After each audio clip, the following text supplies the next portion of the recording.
Hello everyone, જો તમે class 12 mathematics પેપરની તૈયારી કરતા હોય અને પાર્ટ બી ઉપર હજી સુધી વધારે ધ્યાન દીધું હોય અને સારી એવી તૈયારી કરી હોય કાંઈ વાંધો નહીં, પણ પાર્ટ એ માં જો તમે ઓછી તૈયારી કરી હોય, કાં તો તમે એમસીક્યુ ને ઓછો ટાઈમ આપેલો હોય, કાં તો તમને એવું લાગતું હોય કે એમસીક્યુ તો ઈઝી છે, થઈ જશે, તો આ વિડીયો બેટા તમારા માટે જ છે. કારણ કે એમસીક્યુ છે ને ધ્યાનથી ન કર્યા ને તો એમસીક્યુમાં સારા એવા માર્ક્સ ખોવાઈ જાય. રાઈટ, આ વિડીયોમાં હું સમજાવવાનો છું કે મેથ્સના હરેક ચેપ્ટરમાં તમે કેવા કેવા ટાઈપના એમસીક્યુ તમારે ખાસ કરીને જવાના છે, જેથી તમે 50 માંથી 40 ઉપર માર્ક્સ આરામથી લાવી શકો. જો સ્ટ્રિક્ટલી આ વસ્તુ ફોલો કરશો તો 100% આવશે ને આવશે જ આટલા તમારા માર્ક્સ.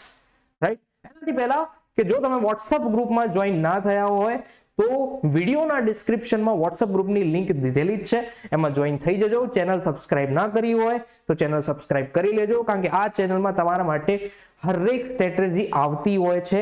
ઇવન તમારી આગળની એડમિશન પ્રોસેસ પણ પ્રિયેશ સર અહીંયા સમજાવવાના જ છે. તો આ ચેનલ તમને બહુ જ ઉપયોગી થશે જ્યાં સુધી તમે ભણશો ત્યાં સુધી. રાઈટ, તો ચેનલને ખાસ સબસ્ક્રાઇબ કરી લેજો.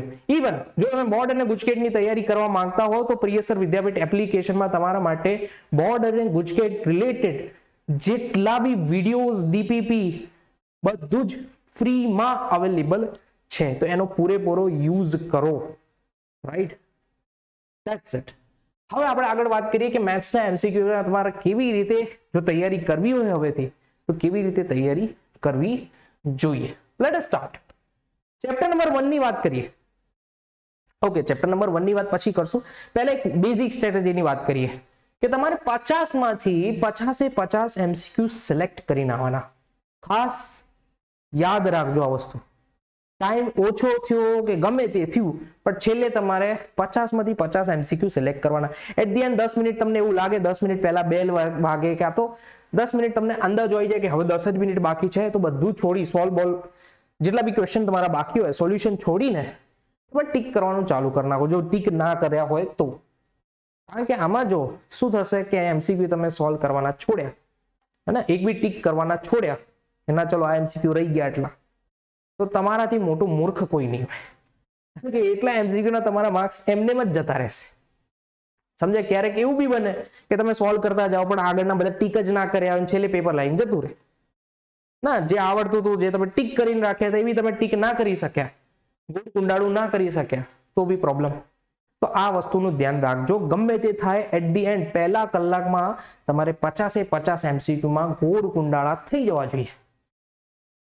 રાઈટ, એક પણ છૂટવું ના જોઈએ. ચલો હવે વાત કરીએ મેથ્સના પેપરમાં કે તમે ચેપ્ટર નંબર 1 કઈ રીતે કરશો. ચેપ્ટર 1 માં હું તમને કહી દઉં કે કેવા ટાઈપના એમસીક્યુ આવશે. કે બે એમસીક્યુ એવા હશે જે રિલેશન રિલેટેડ હશે, સંબંધ રિલેટેડ હશે, અને એક એમસીક્યુ ફંક્શન રિલેટેડ હશે, એટલે કે વિધેય રિલેટેડ. તો આવા ટાઈપના તમારે એમસીક્યુ ખાસ કરવાના. કેવી રીતે તૈયારી કરશો તો ઓલરેડી આ ચેનલમાં આ લાઈવ વિડીયો આવી ચૂક્યો છે, એમસીક્યુ મેં કરાવી લીધા છે. ઇવન એપ્લિકેશનમાં બી તમને આ ચેપ્ટર રિલેટેડ ઘણા બધા એમસીક્યુ મળી જશે, ડીપીપી મળી જશે, એટલા તમે સોલ્વ કરીને જાઓ તો તમારા 3 માંથી 3 માર્ક્સ ફાઇનલ જ છે, જો સરખી રીતે તૈયારી કરો તો. અને જો તમારો આ ચેપ્ટર વીક હોય તો પ્લીઝ આ ચેપ્ટર પહેલા ના કરતા. જે ચેપ્ટર તમારા સ્ટ્રોંગ હોય ને એ ચેપ્ટરમાં તમારે પહેલા હાથ મારવો જોઈએ, એટલા ગ્રેપ કરી નાખવાના, એટલા એમસીક્યુમાં માર્ક્સ તમારે ગ્રેપ કરી નાખવાના. ચેપ્ટર નંબર 2 ની વાત કરીએ. ઈઝી ચેપ્ટર છે, તો 4 એમસીક્યુ ફોર્મ્યુલા અને ઓલે ટેબલ. તમને યાદ હોય તો ચેપ્ટરમાં એક ટેબલ આપેલું છે, પ્રદેશ અને વિસ્તાર. એ ટેબલ રિલેટેડ તમને ક્વેશ્ચન આવશે અને ફોર્મ્યુલાઝ જે છે એના રિલેટેડ ક્વેશ્ચન આવશે. 4 એમસીક્યુ એના રિગાર્ડિંગ જ હશે. રાઈટ, આની બી પ્રેક્ટિસ તમે કરી શકો છો. ડીપીપી ઓલરેડી અવેલેબલ છે, યુટ્યુબમાં બી વિડીયોઝ અવેલેબલ છે, જૂના વિડીયો બી તમે જોઈ શકો છો. અને આઈએમપી પાર્ટ બી ની વાત અત્યારે આપણે નથી કરતા. પાર્ટ બી માં તમને ખબર જ છે ઓલરેડી આઈએમપી વિડીયોઝ ને બધું આવેલું જ છે. રાઈટ, અને હા, એક ખાસ વાત કે જો તમે પાર્ટ બી ની તૈયારી સરખી ના કરી હોય ને તો આ વિડીયો પ્લીઝ પહેલા પાર્ટ બી જે છે એ કમ્પ્લીટ કરો, અને એમાં કમસે કમ તમારે 35 પ્લસ તો આવી જાય એવી તૈયારી તો કરજો જ, હે ને? એટલી તૈયારી પહેલા તમારે કરવી જ પડશે. ચલો ચેપ્ટર નંબર 4. કારણ કે એમસીક્યુ એવી વસ્તુ છે ને તમારા કંટ્રોલમાં નથી. આઈ એમ નોટ જોકિંગ. મેથ્સમાં એમસીક્યુ તમારા કંટ્રોલમાં નથી જ. કેમ નથી? કારણ કે જો તમે પાર્ટ બી જ ફોકસ સાથે ના કર્યું હોય આમાં એમસીક્યુ તમને એમને તો આવડવાના જ નથી. એમસીક્યુ ક્યારે આવડે? મેથ્સના એમસીક્યુ ક્યારે આવડે? જ્યારે તમે ડીપલી તૈયારી કરી હોય તો. રાઈટ, એટલે ખાસ કહું છું કે પાર્ટ બી પહેલા થઈ ગયું હોય સારું એવું તો અહીંયા ફોકસ કરજો. ચેપ્ટર નંબર 4 અને 3 ની પાછી વાત કરી દઈએ.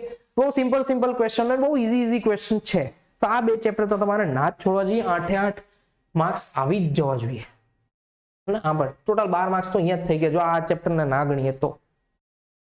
ચેપ્ટર નંબર 5 માં એક ક્વેશ્ચન સાતત્ય રિલેટેડ હશે એટલે કે કન્ટિન્યુટી રિલેટેડ હશે અને બાકી બે ક્વેશ્ચન ડિફરન્શિયબિલિટી રિલેટેડ હશે. ડેરિવેટિવ ના વિકલન જેને કહીએ.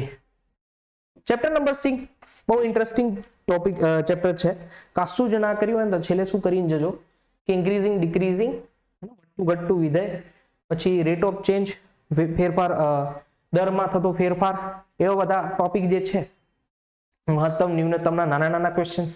ટેક્સ્ટબુકના ક્વેશ્ચન ખાસ કરજો. બધામાં ખાસ મારી એક વિનંતી છે બધાને કે બધા ચેપ્ટર કરતી પહેલા ટેક્સ્ટબુકના એમસીક્યુ ખાસ કરીને જ જવા છે. એટલે ગોખીને જાવ તો કાંઈ વાંધો નથી, એ તો ખાસ કરીને જ જવા. રાઈટ. ચેપ્ટર નંબર 7 જે છે એ આમ અઘરું ચેપ્ટર. જો તમે સંકલન ન કર્યું હોય બહુ અઘરું લાગશે. તો તમને એવું થશે કે 8 એમસીક્યુમાં આપણે અટેન્ડ જ નથી કરવા, 42 માર્ક્સ લાવી દઈએ. કાંઈ વાંધો નથી, એ બી તમારો સારો જ વિચાર છે. એના માટે તમારે આ બધા ચેપ્ટર વ્યવસ્થિત કરવા પડે તો 40+ આવે, અધરવાઇઝ ના આવે. હવે આ ચેપ્ટર નંબર 7 માં તમે શું કરશો? ઓલરેડી આને એમસીક્યુ કરાવતી વખતે મેં શોર્ટ ટ્રિક્સ આપેલી છે, શોર્ટ અમુક ફોર્મ્યુલા આપેલા છે. એ ફોર્મ્યુલા કરીને જાઓ. એ રિગાર્ડિંગ જો સમ્સ આવે ને તો તમે આરામથી, જો મિનિમમ કેવું હોય છે 8 માંથી 4 કે 3 સમ એવા હશે જ જે નોર્મલ ફોર્મ્યુલાથી જ થઈ જશે. ઘણી વાર એવું બી થાય છે કે 6 ઉપર 8 બી એવા આવી જાય, ફોર્મ્યુલાથી જ પતી જાય, ફોર્મ્યુલા અને પ્રોપર્ટીથી જ પતી જાય.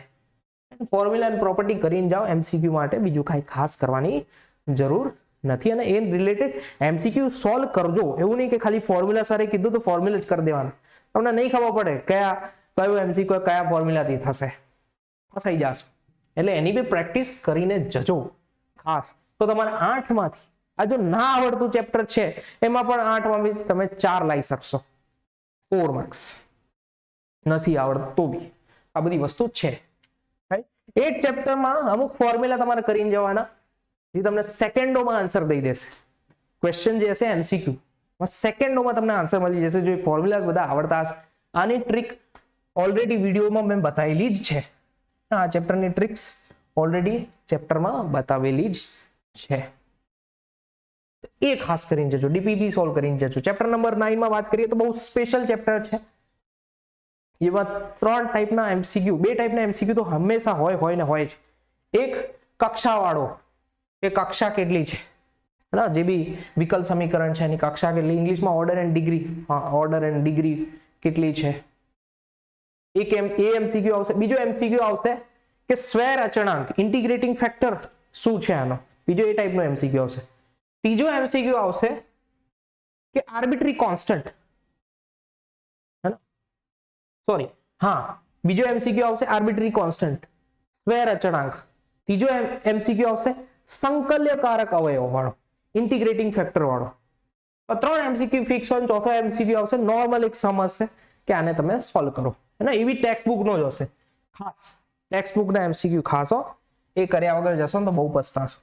ચેપ્ટર નંબર 10 માં 6 એમસીક્યુ છે એટલે કાંઈ બી આવી શકે. ચેપ્ટર નંબર 7 પછી સૌથી વધારે એમસીક્યુ આવતા હોય ને તો આ ચેપ્ટરમાંથી. આમાં બી બધા ટેક્સ્ટબુકના એમસીક્યુ કરીને જજો, ડીપીપી સોલ્વ કરીને જજો. ઓલરેડી મેં આ ચેપ્ટરનો વિડીયો જે આ વર્ષે જે લાઈવ લીધો એમાં બી સારા એવા એમસીક્યુ કરાયેલા જ છે. એ બધા એમસીક્યુ કરીને જજો. રાઈટ. ચેપ્ટર નંબર 11 માં રેખાઓનું સમીકરણ શું થાય, કાર્ટેશિયન સમીકરણ, સદિશ સમીકરણ, આવા બધા ક્વેશ્ચન આવતા હોય છે. એક ક્વેશ્ચન એમાંથી હોય છે સમીકરણ નીચે કયું છે. બીજું ક્વેશ્ચન એવું કે આ બે રેખાઓ છે પરસ્પર લંબ છે તો સી ની વેલ્યુ ગોતો, પી ની વેલ્યુ ગોતો. એક એમસીક્યુ એ ટાઈપનો આવી જશે. બે રેખાઓ છે એનો ખૂણો ગોતો, એ એમસીક્યુ, એક એમસીક્યુ એમાંથી આવી જશે. ચેપ્ટર નંબર 12 ની વાત કરીએ તો ફુદ્દુ ચેપ્ટર, પણ તો સારી તૈયારી કરીને જજો, નહીં તો 2 માંથી 2 માર્ક્સ નહીં આવે. એક એમસીક્યુ તો એવો હશે કે ભાઈ આ શિરોબિંદુઓ છે, નીચેમાંથી કયું મહત્તમ મૂલ્ય છે, z ની કઈ મહત્તમ કિંમત છે, न्यूनतम कीमत कही है. बॉर्डर कॉर्नर पॉइंट्स दिए होंगे उसमें से आपको बताना है. एक एमसीक्यू ऐसा बेसिक होता है, एक थियोरेटिकल रिलेटेड होगा, ને ઇંગ્લિશ અને ગુજરાતી બંનેમાં બોલતો જઈશું, કારણ કે અમુક વર્ડ્સ ઇંગ્લિશમાં અલગ છે પાછા. આવા બધા એમસીક્યુ ખાસ કરજો. આના પણ એમસીક્યુ આ ચેનલમાં અવેલેબલ જ છે ફ્રીમાં. ચેપ્ટર નંબર 13 માં 13.1 અને 13.2 માં એ જે ટોપિક છે એના રિગાર્ડિંગ ક્વેશ્ચન્સ વધારે કરજો, રાઈટ? એના રિગાર્ડિંગ ક્વેશ્ચન, કે બેઝ થિયરમના એમસીક્યુ આવા બહુ રેર છે, તેમ છતાંય ટેક્સ્ટબુકના એમસીક્યુ ખાસ કરજો આમાંથી. પણ ટેક્સ્ટબુકના એમસીક્યુ ના કર્યા એનો મતલબ તો પહેલા તો તમે પોતાના પગ ઉપર જ કુહાડી મારી રહ્યા છો, જે એમસીક્યુ ના કરે ટેક્સ્ટબુકના. તો આ રીતની સ્ટ્રેટેજી તમારે યુઝ કરવી જોઈએ એમસીક્યુ સ્ટાર્ટ કરતી વખતે. વધારે ફાલતુના એમસીક્યુ કરવાનો હવે કોઈ મતલબ નથી. તમને એવું થશે કે ચલો એક ચેપ્ટરમાં 100 એમસીક્યુ કરી નાખીએ, પણ એનું શું, 3 જેમ કે ચેપ્ટર નંબર 1 માં 100 એમસીક્યુ કરશો, અને અમુક એવા ક્વેશ્ચન આવ્યા છે જે ડબલઈ માં પૂછાતા હોય કાં તો બીજી કોઈ એક્ઝામમાં પૂછાતા હોય, એ આમાં બોર્ડમાં નહીં પૂછાય, બોર્ડ એન્ડ ગુજકેટમાં નહીં પૂછાય, તમે શું કરશો? અત્યારે એના માટે ટાઈમ છે જ નહીં. તો આ બધી સ્ટ્રેટેજી તમારે ખાસ ફોલો કરવાની રહેશે, જેથી તમે સારામાં સારા માર્ક્સ લાવી શકશો. ચેપ્ટર 7 માં મેં જેમ કીધું એમ કે તમારે બીજું કાંઈ નહીં, તો શોર્ટ ટ્રિક્સ જે છે એ કરો અને એની પ્રેક્ટિસ કરો. અને એવા એમસીક્યુ જે આવતી જ વખતે તમને ખબર પડવી જોઈએ કે આ ફોર્મ્યુલાથી થશે, એવું જો તમે કરી નાખ્યું તો તમારે આરામથી 4 થી 5 માર્ક્સ એમનેમ જ આવી જશે, રાઈટ? ઓકે, આવી જ સ્ટ્રેટેજી આ ચેનલમાં આવતી જ રહેશે. તો આ ચેનલને ખાસ ફોલો કરજો, ખાસ સબસ્ક્રાઇબ કરજો.